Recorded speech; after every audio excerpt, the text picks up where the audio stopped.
Hi, I'm Glenn Simpson, and I've collected comic books for over 40 years. I've got 180 long boxes, and as it turns out, people who collect comics like to look at other people's comics over the internet. So I thought we'd go through my collection and let me show you what I've got. We're doing it one box at a time, and today we're doing box number 3. It's all about New 52 Action Comics through getting caught up, and then we're going to get into Adventure Comics. All right, here we go. So we start off with New 52 Action Comics 0. I've got this one kind of packaged up together, going all the way through issue number 3. We had this Grant Morrison storyline taking place in the past of the New 52, introducing us to the New 52 Superman, while at the same time over in the Superman book they were telling stories set in the present. They didn't do a very good job of communicating with each other, so it was a little rough, but this particular storyline, a lot of people like it. They like Grant Morrison's work on this.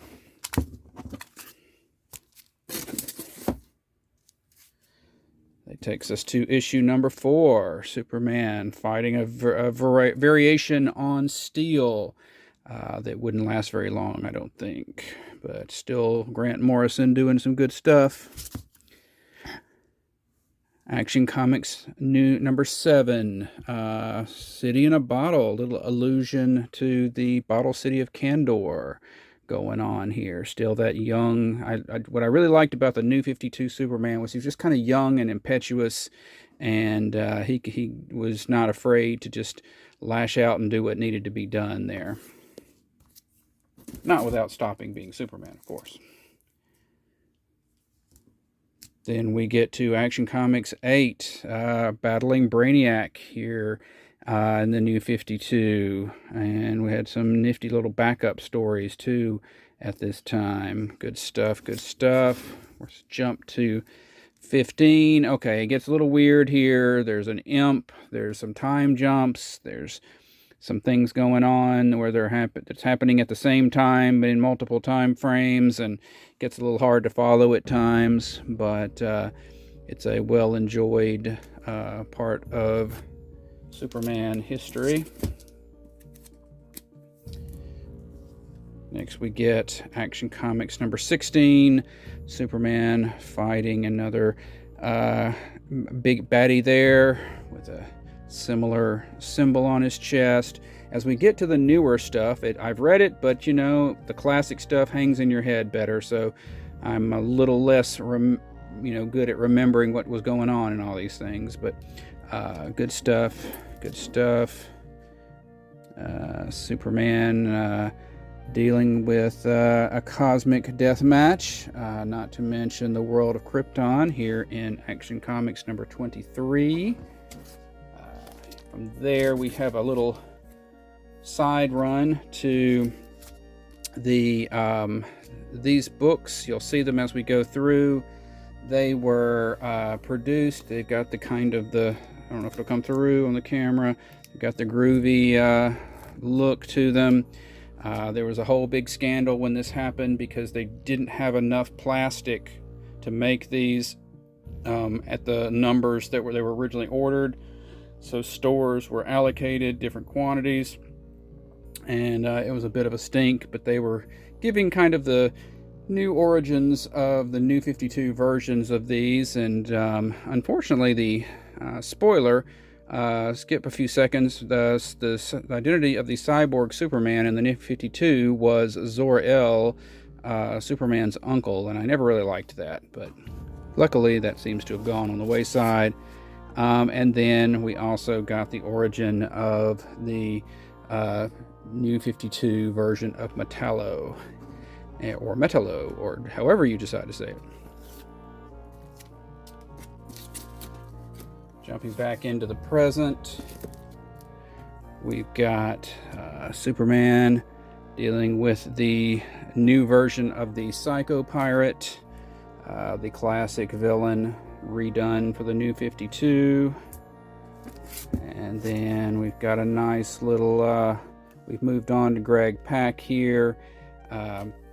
Nice little showy cover for Superman right there. I know there was a storyline about this time where Superman was going to have his hand cut off, and editorial kind of told the writer, nah, let's don't do that.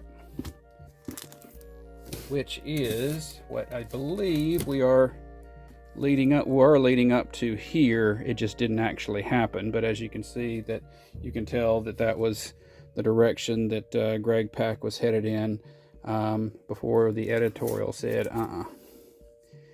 We've got one of the first New 52 sort of line-wide, not line-wide, but Superman line-wide crossovers in the Doomed. Even in the New 52, Superman had already fought and been killed by Doomsday. So we have some infectious Doomsday traits here. Superman being turned into a Doomsday.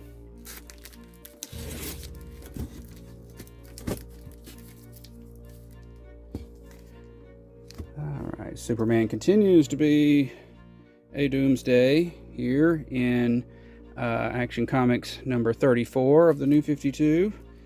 And it doesn't look like it's going very well for anybody there.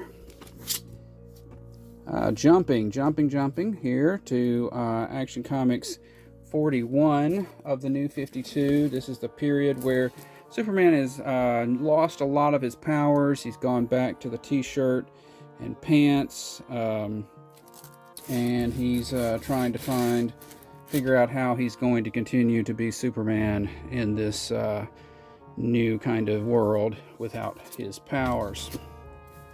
He does take to protecting I believe it's a neighborhood that a big business is going to come in and tear down all the buildings and take over and kick everybody out, and he's come in to defend them, which is that's in line with the very, very most original depictions of Superman. Then we've got, now I'll tell you about variants. I've got a few variants. I do some variants. I don't do a lot of variants. At one time, the company that I buy my comics from was doing little bundles where if you bought all the variants for that month of DC, you would get a little extra off. So that's when you'll see me with variants right about this time frame for each series. So here we have this Monsters of the Month variant for Action Comics number 45. It came from Krypton. It was a Monsters of the Month variant cover.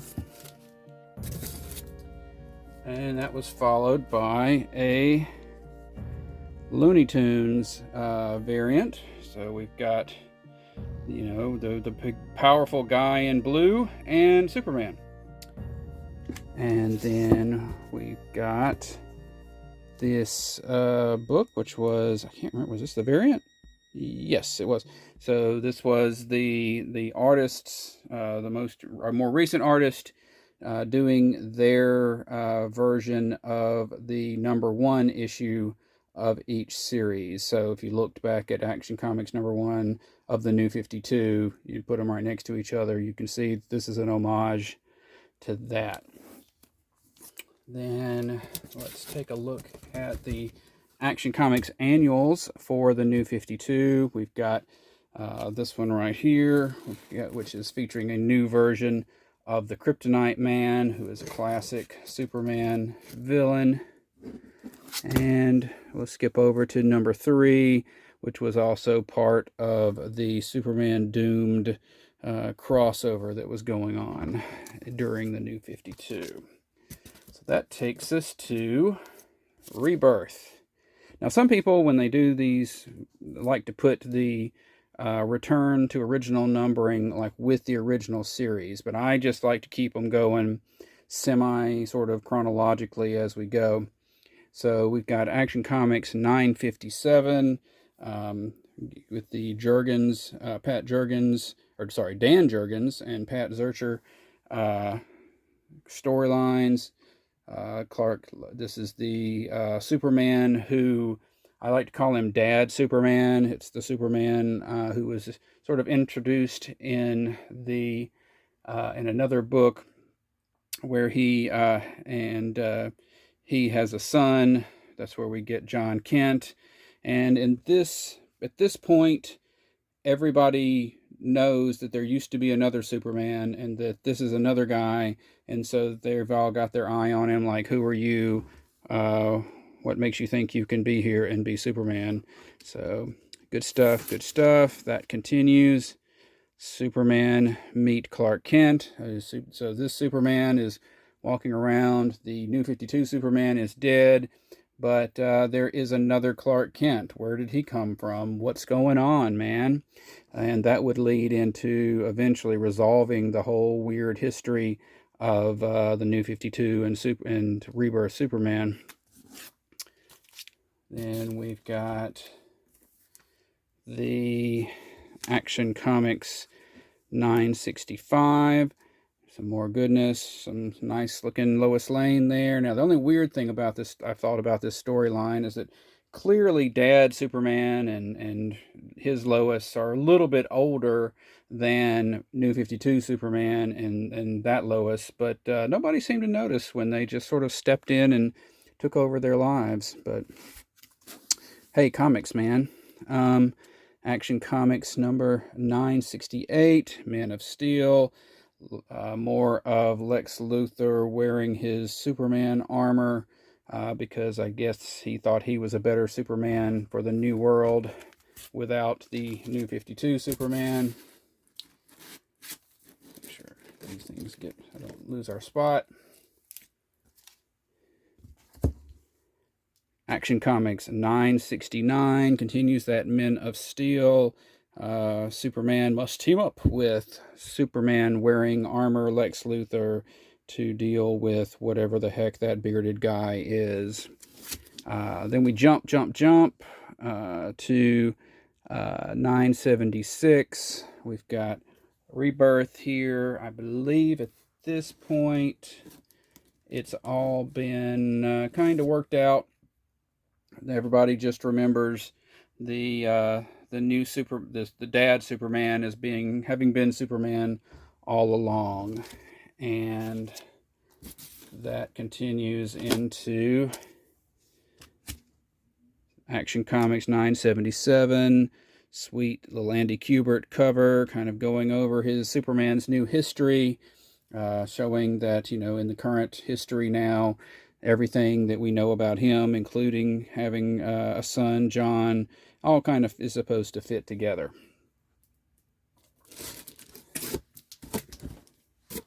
Let's see. Oh, and then we jump to 984, the Revenge Squad, or a storyline called Revenge, which is kind of harkens back to the old Superman Revenge Squad. We've got the Eradicator. We've got the still the cyborg Superman, who is unfortunately, I think at this point, still Zor-El, the father of Supergirl and whatnot. So nobody really liked that, but hey, we're hanging in there with it. So good stuff. So Supergirl dealing with her father out of control. And we go to a nice beauty shot. Superman, Action Comics 985. Let's see, is that another Andy Kubert? I think it is. Just a classic Superman helping folks out kind of cover. And then we're going to jump to Action Comics 992. This was kind of that odd storyline where Jor-El came back, and he is Mr. Oz, who has been a hooded figure showing up in a few different places. And got a nice Superman's not too happy about what's going on with that. Then in 993, we take a little break. Dan Jurgens comes back in. Does some artwork. Dan Jurgens is one of my favorite artists. He's of course he's a creator of Booster Gold that we see here, and looks like Superman was thinking about saving Krypton, but you can't do that. You just can't do that. And boom, Action Comics 1000. Just a basic, cover A on that, but nice beauty shot by Jim Lee and Scott Williams. Pretty. Nice thing. And then coming out of that anniversary issue, we jump into Action Comics 1001. Superman. How much must he spend on suits if that's what he's going to do to get, changed into Superman every time? That's got to be, his wallet and stuff. I mean, going and getting that later, that's got to be a mess. Action 1004. They did these little kind of shiny, pretty. This is the A cover. There's these little shiny, pretty covers there for a lot of books, and that is a Steve Rude. Oh, classic artist Steve Rude of Nexus, I believe, fame. Still around, still working, still doing cool covers. And go to Action 105. The Red Cloud revealed. Aquaman, only in theaters, December 21st. This is during the, is that right? Did I miss it?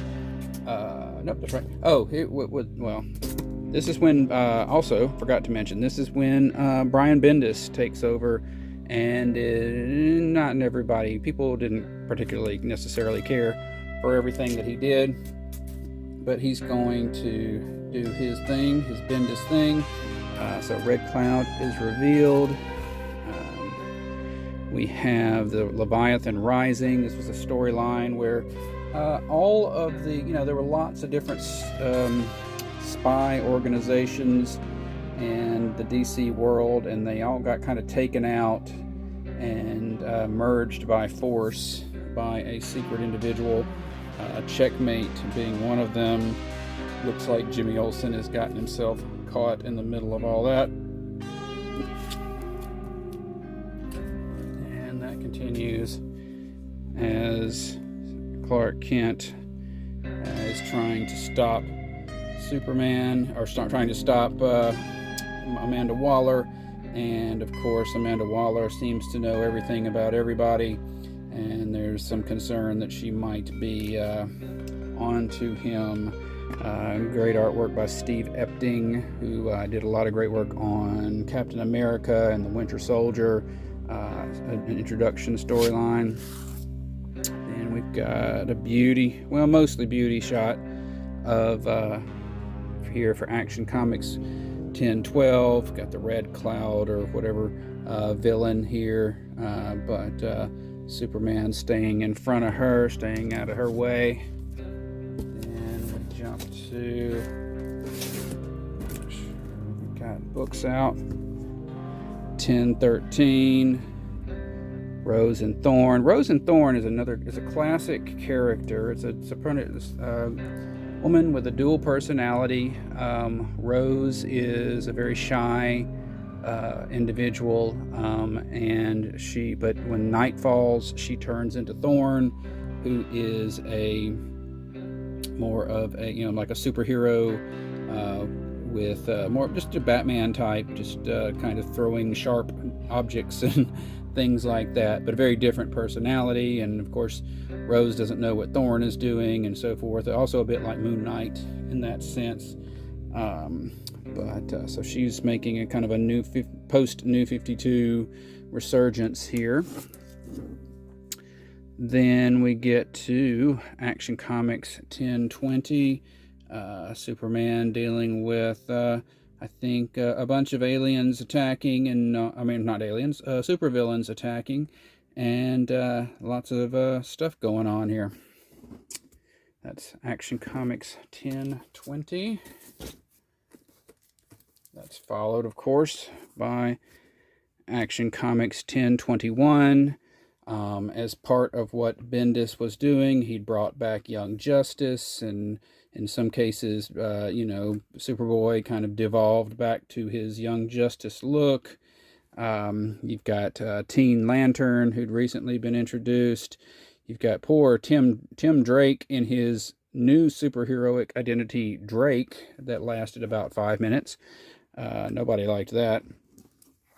Let's see. Then we get to Action Comics 1024, the House of Kent, Chapter 3. Superman coming in. His S seems to be showing. That seems to be a problem. And that extends to Action Comics 1025. The Invisible Mafia was, in the storyline, the idea was there were people keeping track of Superman's movements and committing crimes whenever he was out of town, saving the world in some other part of the world, so they could keep out of his view. They also, this is the point where they are really starting to gather the various super family together and have them patrol Metropolis and be more of it. Becomes more of a team book at that point. That continues on into Action Comics 1028. The future depends on today. Got this John Romita Jr. covers that we've had these last few. Opinions vary on Romita's more modern work. He's certainly a classic artist. Did some classic work on Amazing Spider-Man in the 70s and 80s. His father, John Romita Sr., was one of the classic Marvel artists. Some people just kind of are not into his style. I'm kind of medium well on that, but got some Action Comics 1028 there. That continues into 1029. Phil Hester artwork. I'm not a fan. He's done a lot of like Green Arrow and things like that, but back in the previous storyline, John Kent had been aged up, which is a notorious decision that not everybody likes. But and here he is being called upon to be the Superman for the Earth. We have here's a nice little vignette, I guess. Action Comics 1032, Superman with, I believe that's Aquaman. I don't know who else it would be. Dealing with a large critter there. A lot of these have had these Midnighter backup stories going on. If you're a Midnighter fan, good stuff that you want to get. The Midnighter continues. We're moved away from Bendis. Superman is also, we were kind of getting into the more modern pricing, thicker books. That's a pretty cover. Action Comics 1036, Superman and the Authority on Warworld. So it was a very weird. There was a miniseries, Superman and the Authority, that seemed to be taking place in the future, and then, but then they started referencing it here in the present, and then wound up having to make excuses for why Superman looked older in that miniseries, and I think they just some minds were changed and that sort of thing. But nice little, if you're a fan of Midnighter and Apollo and those characters, you could find them here. As Superman takes a team to fight Mongol on Warworld, which is what he does in the very next issue, as he faces off against Mongol. But if you've ever read this storyline, it doesn't go well. The Warworld is orbiting a red sun, or is at least too far away from a yellow sun for Superman to maintain his powers, and so he gets captured and kind of turned into a gladiator, which is what Mongol is somewhat gloating over right here in Action 1040.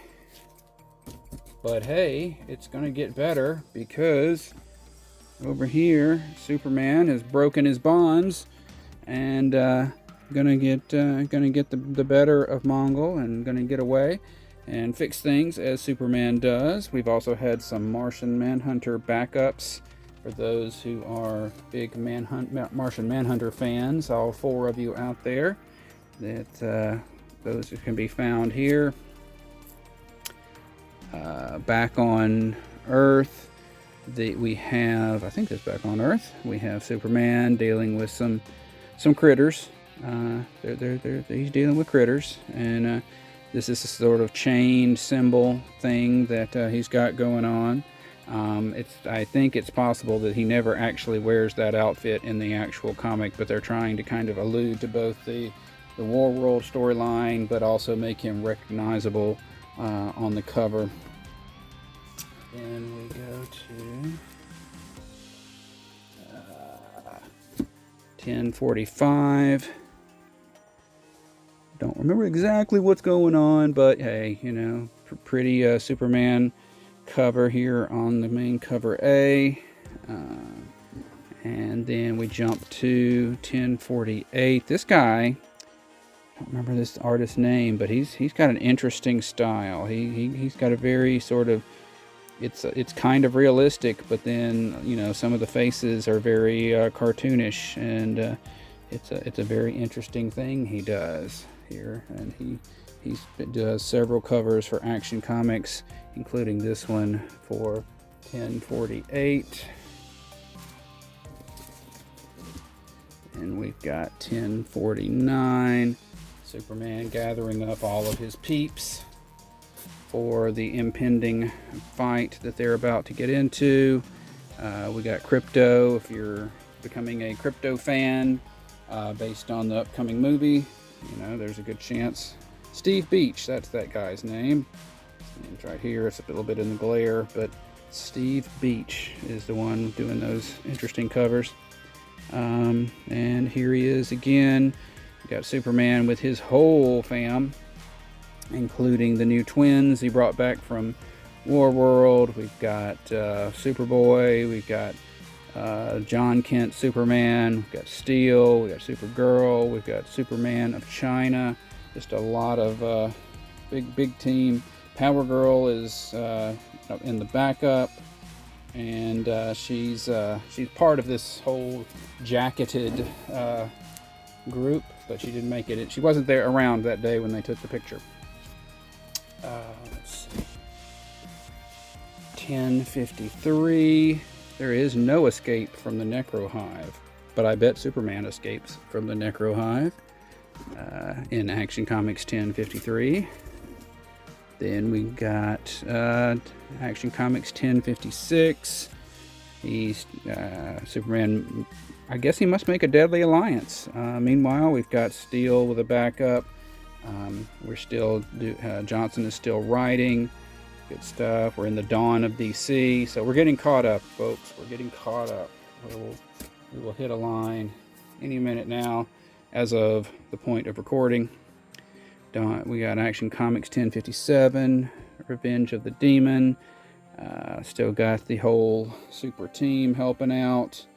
Various storylines going there. 1060, Action Comics 1060. We've got Superman hanging out with John Constantine, the always fun street magician. Not necessarily the best guy, but will usually come through in a pinch as long as you give him a smoke kind of guy. Ooh, and then we lose the Steve Beach covers, and we are moving into the Superman Superstars. In 2025, we started having these sort of rotating storylines, and rotating writers and things and artists. And so this was one where Superman is dealing with Bizarro, and it's kind of rough, actually, given that it's got kind of a, it's a fairly bright artwork style, but the story gets kind of ugly. The whole world gets turned into Bizarros, and it's not pretty. We go to the House of Brainiac crossover dealing with the Brainiac Queen, a whole bunch of Lobos, fellow Xarnians that we thought were all dead, but they're not.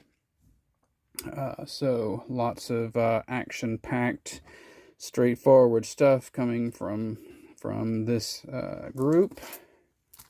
And that continues into 1065. Again, House of Brainiac. Got Brainiac and Sun as a backup. And of course, they did do a lot of deep dives into different previous Brainiacs, and they do that all the time with Brainiac. They say, "Oh, well, this wasn't you've never seen the real Brainiac. Now this is the real Brainiac. Those were fake Brainiacs." So that's what they're kind of alluding to here. Then we're going to jump to 1068, and this is this recent storyline. We're back to Rags Morales, who had done, in terms of the cover, had done the new 52 Superman. So we're getting some sweet covers from him on that. Very classic Superman right there. And another one of those, 1069.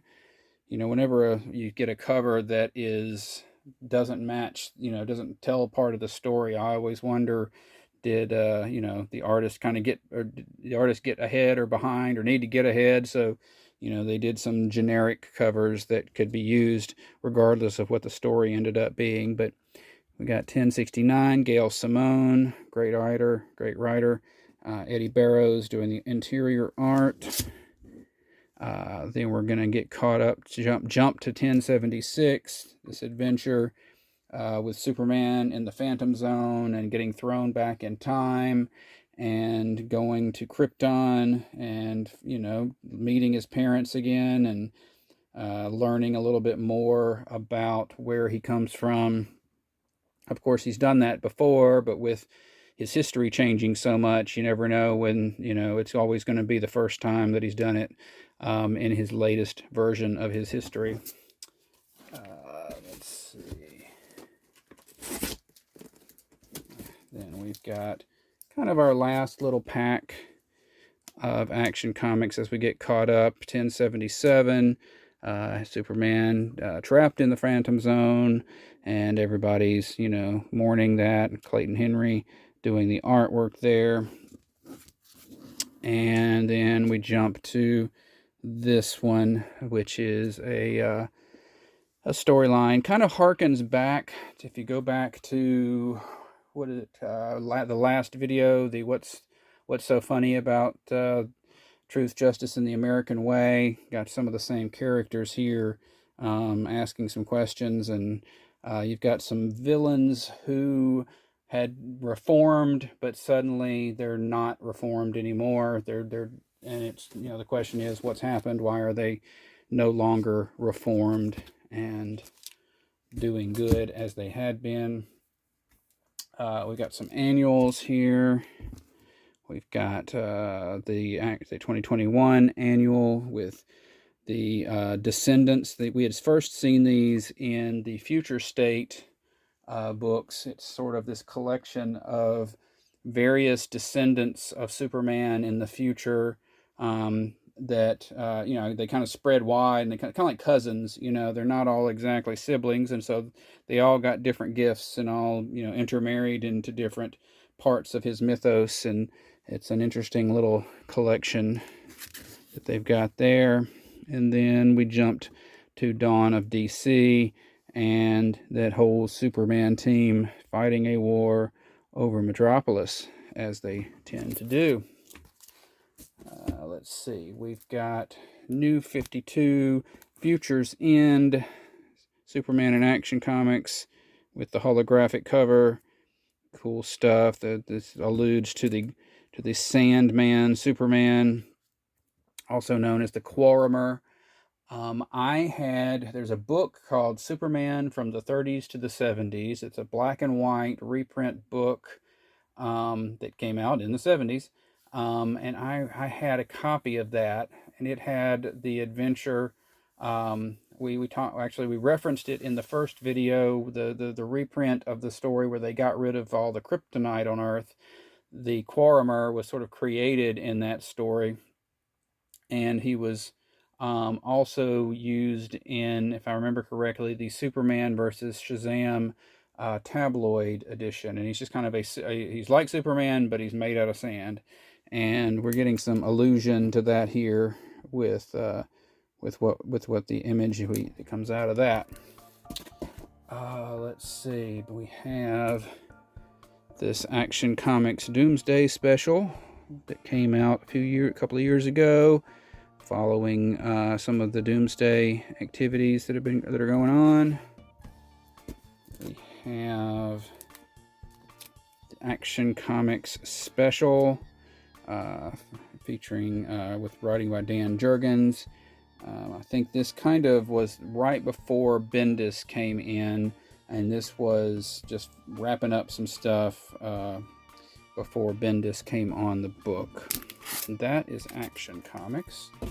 So the next thing we have is Atom, Legend of the Blue Marvel, number 3. So I picked this up at some point, and boy, do I wish I had gone ahead and gotten the rest of the issues. This is the only issue I have.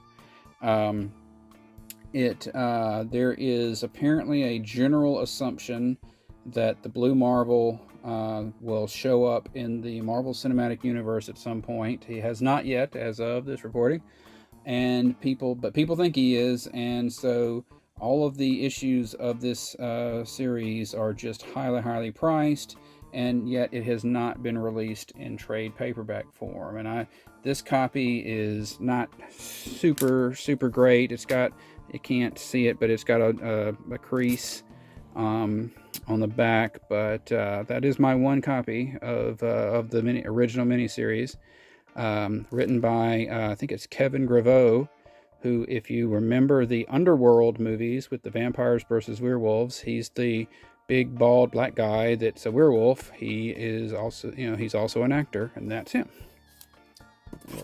That's the kind of trivia you showed up for this for, right? All right, we've got Adam Strange 3-part miniseries by the Kuberts, and written by Richard Bruning. I think this is the one where we found out something like the people on Ran couldn't reproduce or something like that. It's a little dark. And then we have we've got during the Adam Strange Future Quest Hanna-Barbera crossover. So Adam Strange meeting Johnny Quest and his crew. A little backup with Top Cat. Make sure you can see that. Top Cat. For all you Top Cat fans out there that didn't know he was in there. And then we get this Adam Strange special. Dealing with, this would have been right after Infinite Crisis, due to the reference to the Bran Thanagar Holy War. Jim Starlin doing some cool outer space stuff as he does.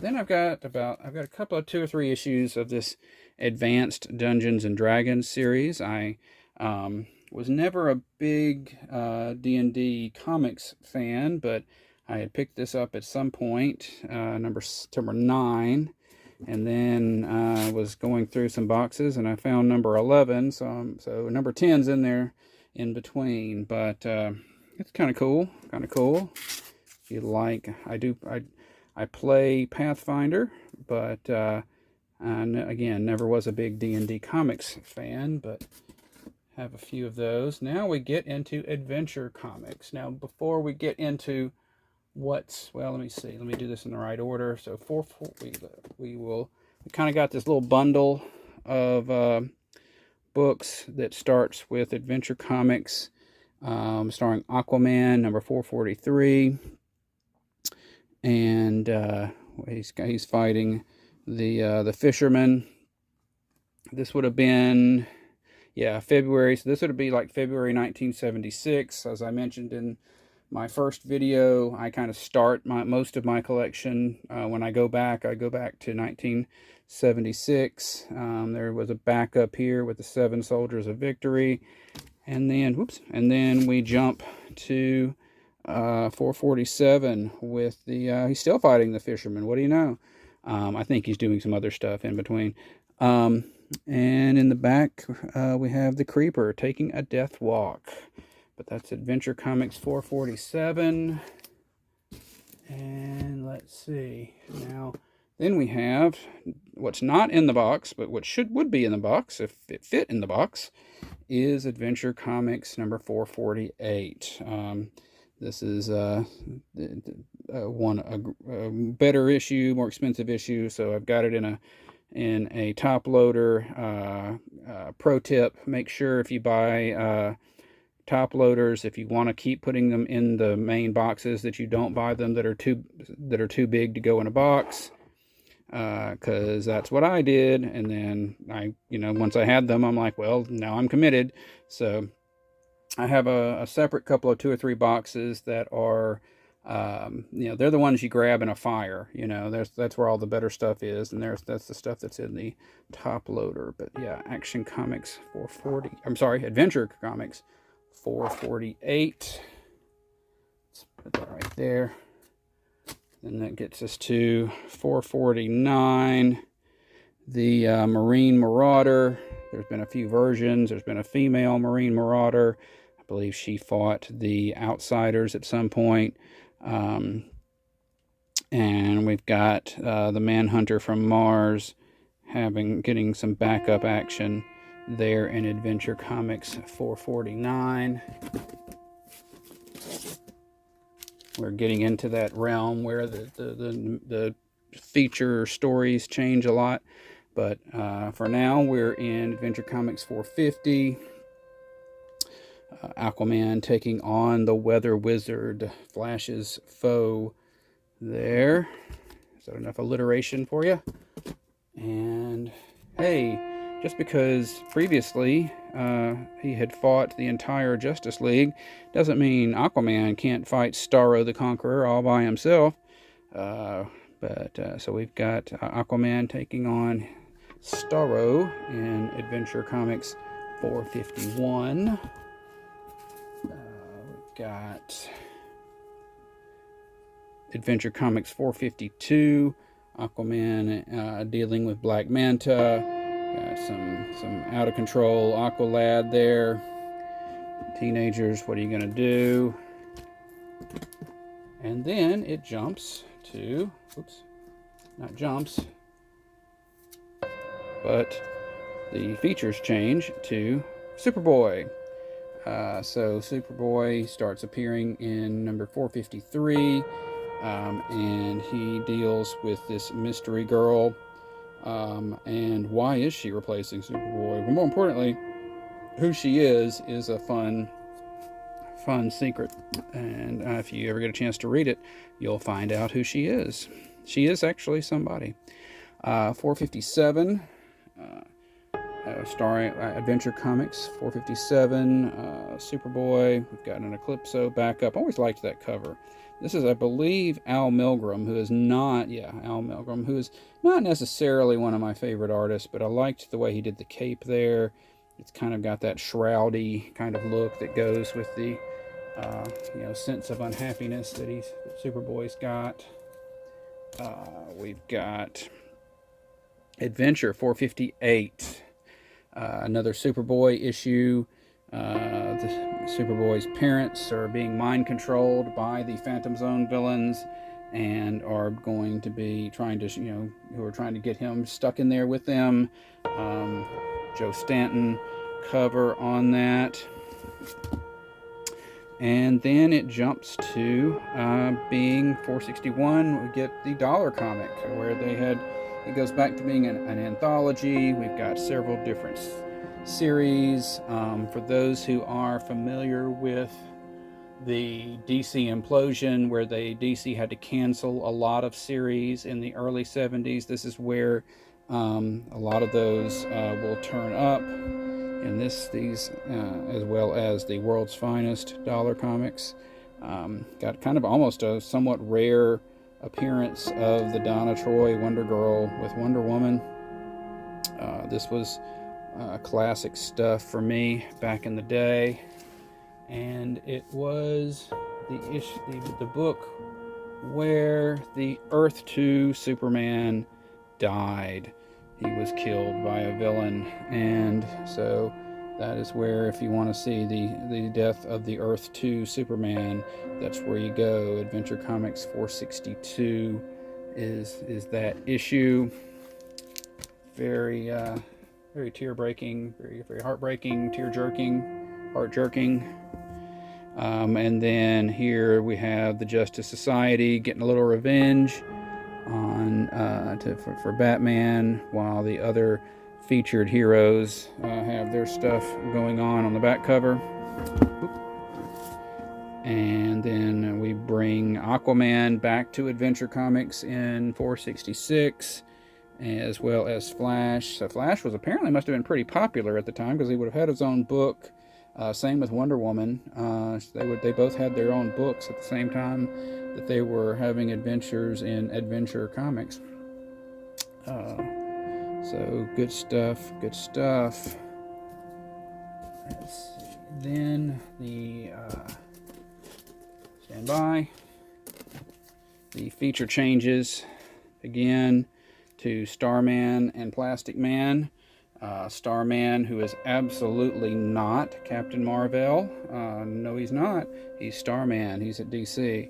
But he is a new character, a star-spanning character. A lot of Steve Ditko DC art. Ditko, another one of those sort of classic artists that came over from Marvel. Then we have Plastic Man doing his thing. And we jump forward. So that is... that label's causing problems. 467, and we're going to jump to 470.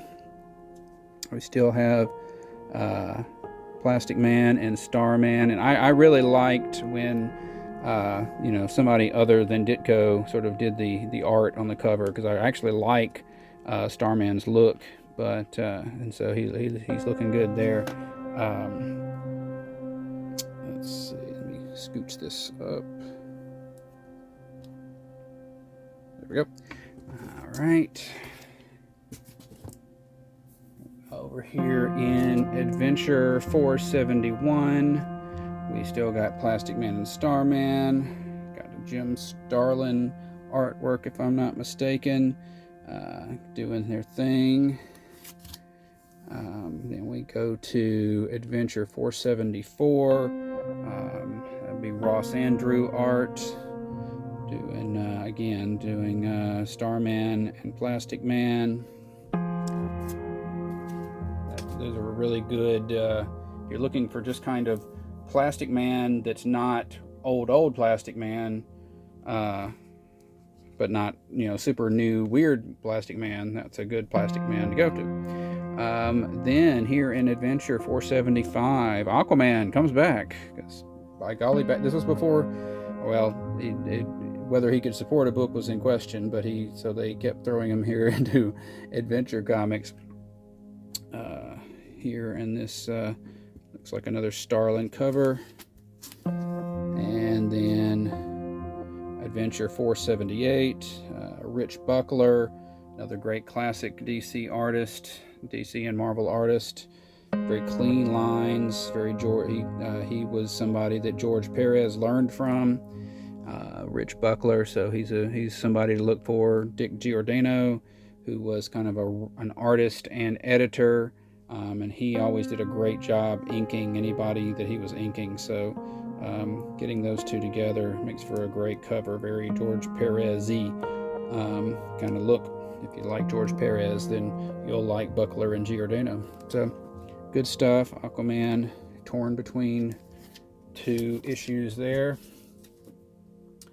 Then, famously, we get to Adventure Comics 479, presenting Dial H for Hero. So, Dial H for Hero was a pre-existing concept from the 60s, where you had a kid who had a little round object that looked like a telephone dial, And if you don't know what a telephone dial is, look it up, kids.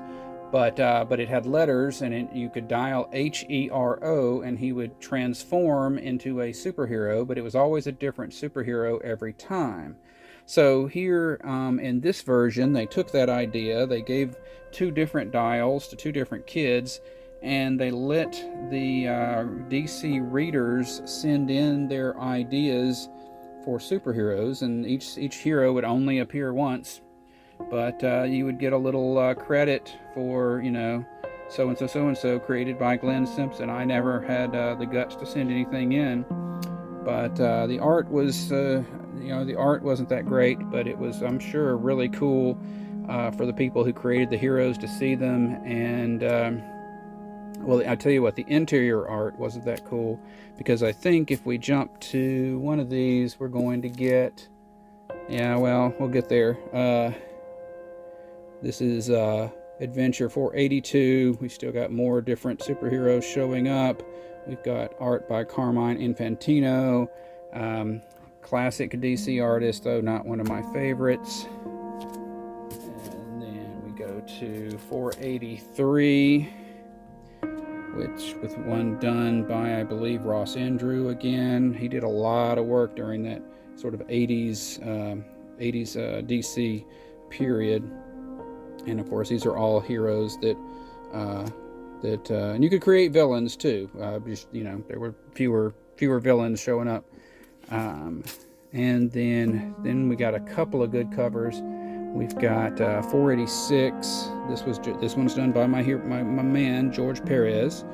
You can tell with all the detail of the dirt and the stuff and the thing. I mean, if I was going to create a hero and have it drawn by George Perez, that would pretty much be my dream. Going to Adventure Comics 487.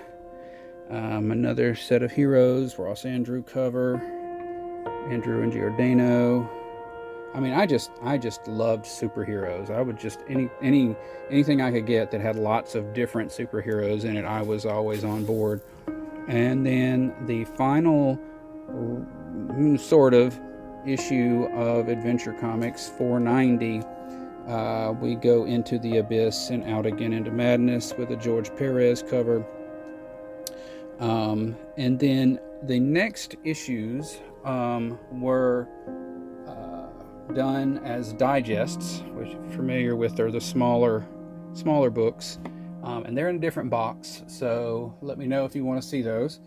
And then it kind of picks up again with some legacy numbering a little later, which we're about to do. But first, there was a set of one-shots called The Justice Society Returns, and each one-shot was titled with a classic DC title. So this was the Adventure Comics one-shot, and it has a story featuring the Golden Age Starman and Atom. And we're getting close to the end here. Hold off, don't go to the bathroom yet. Adventure Comics 0, kind of reprinting the first Superboy meets the Legion, which happened in Adventure Comics way back in the day, and Origins and Omens, which was a thing they were doing at the time, which was kind of little stories that were giving you a hint about what was coming up. And let's see. And then we have a resurgence of the title, it started off with number 1, but it's kind of an early version of legacy numbering. Like this was not at the time, done to always reference the legacy numbering, but they were doing it here, and we'll see why in a minute. But we've got some, modern Superboy story. We've got the Legion showing up because they didn't have a book at the time. This Adventure Comics 4 or whatever, 5, hard to tell what the legacy number is there, but we've got Jerry Ordway doing a cover. He's one of the great artists there at DC at the time, or at least I think he's doing inks there. He's not doing the I forget that guy's signature, but this was Superboy Prime. You've probably seen a lot of memes of Superboy Prime. He is a guy he's a version of Superman that was born on a world where he's the only superhero. And all of the comic, it's basically our world, except that he's there, and he's a Superboy, and he has powers, and then he kind of represents those comic book fans who are never happy with anything and want to tear it down and are constantly writing letters and getting mad at the writers, and so he sort of is a stand-in for them. And here, this seems to be all a part of the Blackest Night storyline that was a big deal back in the 2010s or so. And that goes into Adventure Comics. I'm going to just call it 5. And Superboy Prime's in there. This is a zombie version of Alexander Luthor, who is the son of Luthor from Earth 3, who was the Earth 3 where everything was reversed, so Luthor was a good guy, and so forth and so on. The Blackest Night and featured rings that were bringing people back to life and as kind of zombie versions of themselves. Then the storyline over here at 8, they go directly to this version of the Legion, and this was a version of the Legion. There was a point in the early 80s where the original series kind of ended, and they picked up, and they called it the 5 years later storyline, and all of the heroes had sort of retired and quit wearing costumes and were having a different kind of life. Well, this was sort of an alternate version where they never quit and they continue to evolve. And a lot of people, I think, liked that, because I don't know how many people were big fans of the 5 year later version of things. But DC brought them back. We have Adventure Comics number 9, Last Stand of New Krypton. So there's, I think, the Argo City has been rescued, which with its Kryptonians, and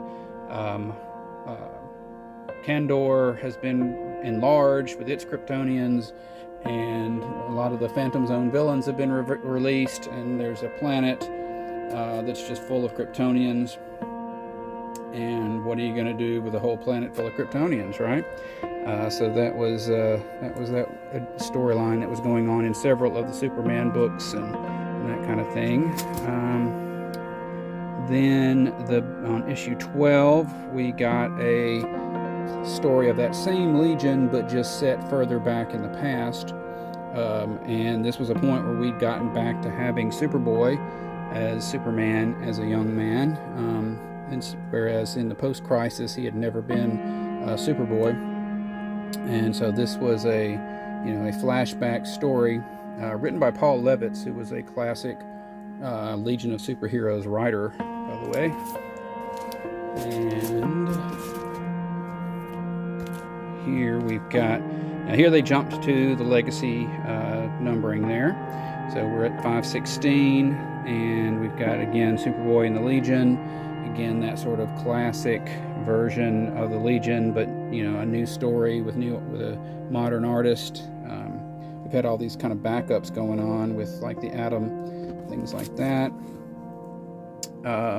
Then 523 we jump to.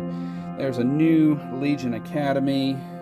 So lots of heroes who are training to become good enough to be a member of the Legion of Superheroes, and their teachers and the goings-on with that group. And it's got artwork by Phil Jimenez, who is a great artist.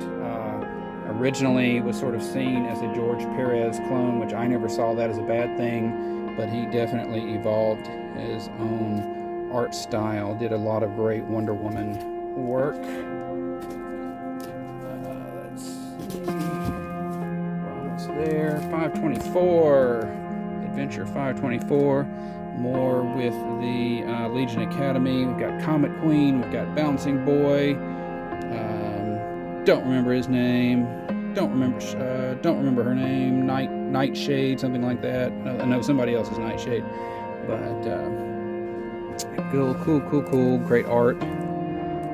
Adventure Comics 529. Oh, they've gone up against Cosmic King, who is at least it's supposed to be Cosmic. I think it's supposed to be Cosmic King.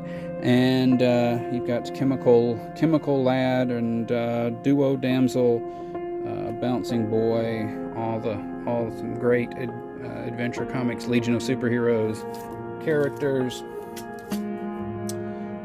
And then that is the end of the original Adventure Comics. We've got a couple of odds and ends here. We've got Adventure Comics 80-page giant with just some one-shot stories with Shazam and Superboy and Green Arrow, trying to capture some of the new versions of the features that had been in Adventure Comics in the past. So there was a run of Superboy, as we mentioned. Superboy and the Legion came from Adventure Comics. Green Arrow, not this Green Arrow, but a Green Arrow, the original Green Arrow, had been in Adventure Comics. Legion of Superheroes, Bizarro World, things like that. That was the shtick to that. And finally, Adventure Comics Special featuring the Guardian, kind of a tie-in to that, where all the Kryptonians come back.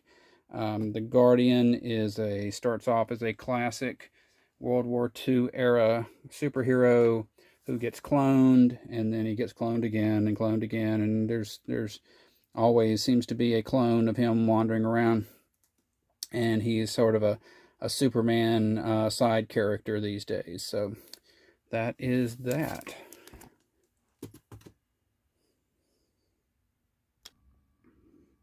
So that's it. Next time we'll do box number 4. That will be a lot of Adventures of blank. So Adventures of Superman, Adventures of the Super Sons, things like that. So hope you'll join me. Be sure to hit all the buttons and do all the things and let me know that you're liking it. Appreciate it.